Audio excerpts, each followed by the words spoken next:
Hello guys, welcome back to my channel. आज topic बहुत ज्यादा इंटरेस्टिंग होने वाला है कि आपको पता है कि आपका एक स्पर्म कितने दिनों में बनता है। आपका एक स्पर्म 74 डेज में 74 दिनों में बनता है। किस तरीके से बनता है, आपके स्पर्म के लिए कौन कौन से पोषक तत्व चाहिए, आपका स्पर्म क्या खून से बनता है। बहुत सारे लोगों को लगता है कि स्पर्म खून से बनता है, इसलिए जब कोई मास्टरबेशन करता है या फिर जब स्पर्म इजैकुलेट होता है तो शरीर से स्पर्म नहीं निकल रहा है, शरीर से खून निकल जा रहा है। कौन कौन से क्या क्या चीजें खानी चाहिए, क्या क्या चीजें आपके स्पर्म के लिए बिल्कुल अच्छी नहीं होती है, इन सभी विषय पे चर्चा करेंगे। वीडियो बहुत इन्फॉर्मेटिव है, बहुत इंटरेस्टिंग है। आप खुद भी देखिएगा, अपने लोगों को भी शेयर करिएगा जिससे कि ये चीजें लोगों तक पहुंच पाए। तो स्टार्ट करते हैं। सबसे पहले समझते हैं कि जो आपके स्पर्म बनने की प्रक्रिया है वो कैसे बनता है। तो सबसे पहले तो लिखा हुआ है कि स्पर्म बनने की प्रक्रिया कहते हैं स्पर्मेटोजेनेसिस।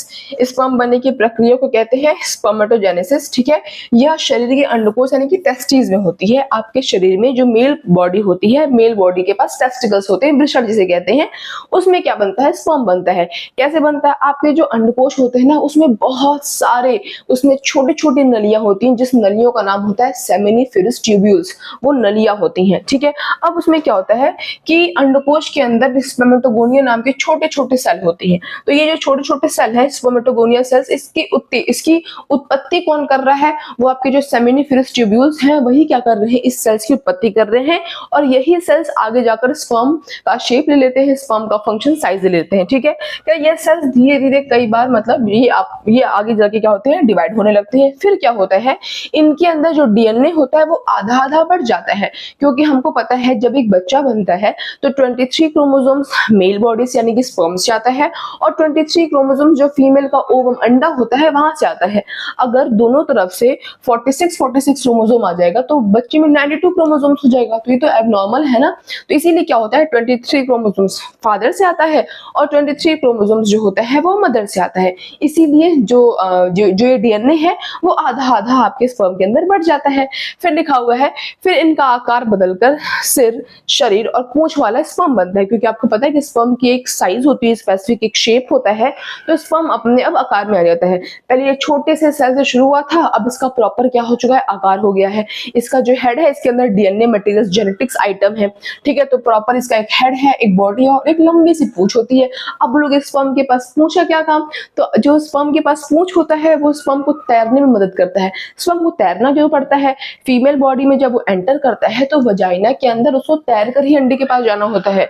फिर लिखा हुआ है अंत में एपिडिडमिस के नाम की जगह पर जाकर स्पर्म जो होते हैं वो वहां पे स्टोर होते हैं और परिपक्व यानी कि मैच्योर होते हैं। तो आप सोचोगे एपिडिडमिस क्या होता है, जो आपके ये दोनों टेस्टिकल है, मान लेते हैं कि ये आपके क्या है, टेस्टिकल है। ठीक है, तो इसके ऊपर एक टोपी लाइक स्ट्रक्चर होता है जिसे हम कहते हैं एपिडिडमिस। इसमें क्या होता है, आपका स्पर्म टेस्टिस में बन गया, टेस्टिस में बनने के बाद पूरा तरीके से कंप्लीट बन चुका है बट मैच्योर नहीं हुआ है, तो ये स्पर्म कहा जाता है इस टेस्टिस में से जाता है आपके एपिडिडमिस में जाता है।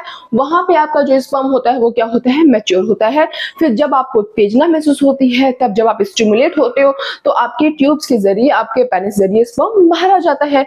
फिर लिखा हुआ पूरी प्रक्रिया को होने में पूरे लगभग 74 दिन लगते हैं, ये अप्रोक्स है। सोचो इतने दिनों में आपका एक स्पर्म बनता है। ठीक है, आगे बात करते हैं कि क्या स्पर्म खून से बनता है, तो दो लिखा हुआ है हाँ, पर सीधा नहीं। अब सीधा नहीं का मतलब क्या है, ऐसा नहीं कि जो आपके बॉडी में जो खून है वो डायरेक्ट आपका स्पर्म में कन्वर्ट हो जा रहा है, हाँ, लेकिन जो आपके खून में जो पोषक तत्व हैं, विटामिन हैं, मिनरल्स हैं, प्रोटीन्स हैं, कार्ब्स हैं, जितने पोषक तत्व हैं उनका प्रयोग होता है क्या बनने में, स्पर्म बनने में। इसीलिए अगर आपका खान पान सही नहीं है तो स्पर्म बनने में दिक्कत आएगी, आपका स्पर्म हेल्दी स्पर्म नहीं होगा।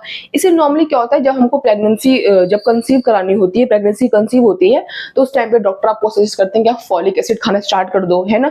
फॉलिक एसिड खाओगे, जो आप स्पर्म की जो न्यूट्रिएंट्स की जो रिक्वायरमेंट है, ऐसा नहीं सिर्फ फीमेल खाती है, मेल भी खा सकते हैं, तो वो भी क्या होती है, पूरी होती है। तो स्पर्म बनने के लिए अच्छे पोषण की आवश्यकता होती है, और ये पोषण कहाँ से मिलते हैं, खून से मिलते हैं, क्योंकि ब्लड हमारे बॉडी में पूरे में फ्लो करता रहता है और हर जगह जो मिनरल्स को पहुंचाने का काम कौन करता है, हमारी ब्लड ही तो करते हैं।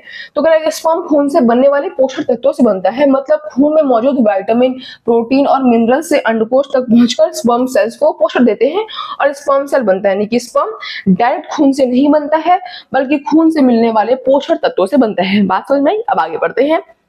कौन कौन से पोषक तत्व तो हमको अपने स्पर्म के लिए चाहिए, तब हमारा स्पर्म बन सकता है। सबसे पहले zinc. Zinc is very very important. काम क्या होता है जिंक का? स्पर्म को मजबूत बनाता है। किससे मिलेगा आपको जिंक? कद्दू के बीज से मिलेगा, बादाम से मिलेगा। फिर बात करते हैं विटामिन सी। जितने भी खट्टे फल होते हैं, नींबू हो गया, संतरा हो गया, इनसे आपको विटामिन सी मिलता है। क्या करते हैं? स्पर्म को फ्री रेडिकल से बचाता है, जो कि बहुत इंपॉर्टेंट है।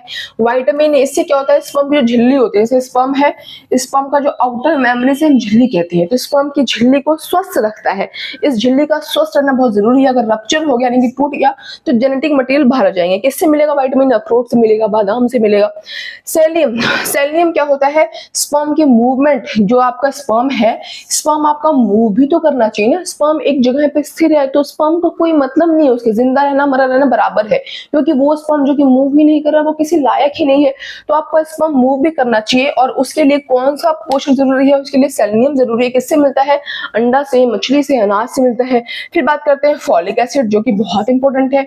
ये क्या करता है? डीएनए की गुणवत्ता को सही रखता है, डीएनए में प्रॉब्लम्स क्रिएट होने नहीं देता है, जो कि बाद में अगर मानते हैं खराब डीएनए वाला स्पर्म जाकर अंडे से मिल गया है, तो जो बच्चा बनता है फ्यूचर में, वो बच्चा एबनॉर्मल, क्रोमोसोमल एबनॉर्मलिटीज होती है, तो कई बार बॉडी से नेचुरली वो मिसकैरेज जाता है। तो ये प्रॉब्लम को दूर करता है। कहाँ से मिलेगा? पालक से मिलेगा, हरी सब्जियों से मिलेगा।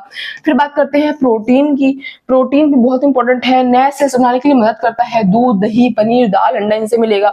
ओमेगा 3 फैटी एसिड बहुत इंपॉर्टेंट है, स्पर्म के आकार को और तैरने की क्षमता बढ़ाता है। स्पर्म का जो शेप होता है ना, वो भी बहुत इंपॉर्टेंट है। अगर इसका शेप में गड़बड़ होगा, यानी कि जो इसकी हेड है, जो पूरा इसका सिर है, वो प्रॉपर ओवल नहीं होगा, तो ये अंडे के अंदर पेनिट्रेट, घुस नहीं पाएगा, तो इससे भी क्या होगी? दिक्कत होगी। तो वो किससे बेटर होगा? मछली, अलसी के जो बीज होते हैं आपके बहुत फायदेमंद होते हैं। तो क्या क्या चीजें बहुत इंपॉर्टेंट है आपके स्पर्म के लिए? दूध, बादाम, अंडा, पनीर, पालक, मेथी, ब्रोकली, कद्दू के बीज, सूरजमुखी के बीज, फल में आंवला, केला, संतरा, और पानी पर्याप्त मात्रा में। डिहाइड्रेशन स्पर्म क्वालिटी को बहुत खराब करता है, तो पानी आपको भरपूर पीना चाहिए। क्या नहीं खाना चाहिए? ज्यादा शराब नहीं पीना चाहिए, स्मोकिंग नहीं करना चाहिए, बहुत ज्यादा फ्राइड तला भुना नहीं खाना चाहिए, जंक फूड। नींद की कमी बहुत बड़ा रीजन है स्पर्म क्वालिटी के खराब होने की वजह से। बहुत ज्यादा तनाव या फिर बहुत स्क्रीन टाइम भी अवॉइड करना चाहिए। टाइट कपड़े या फिर लैपटॉप गोद में रखना, जो कि हीट को बढ़ाते हैं, क्योंकि जो आपके अंडकोश होते हैं, जो आपके टेस्टिकल्स होते हैं, वो आपके शरीर के बाहर लटके होते हैं, क्योंकि उनको तापमान कम चाहिए होता है आपके शरीर के तापमान से। अगर आप उनका तापमान निरंतर बढ़ाते रहोगे, तो स्पर्म बनने की प्रक्रिया में दिक्कत आएगी। तो ये सारी चीज है। फिर भी कुछ भी डाउट रहे तो कमेंट सेक्शन में कमेंट कर देना। बाकी ऐसे और इंटरेस्टिंग वीडियोस के लिए मेरे चैनल सब्सक्राइब करना, और वीडियो को लाइक एंड शेयर जरूर करना। That's all, bye guys.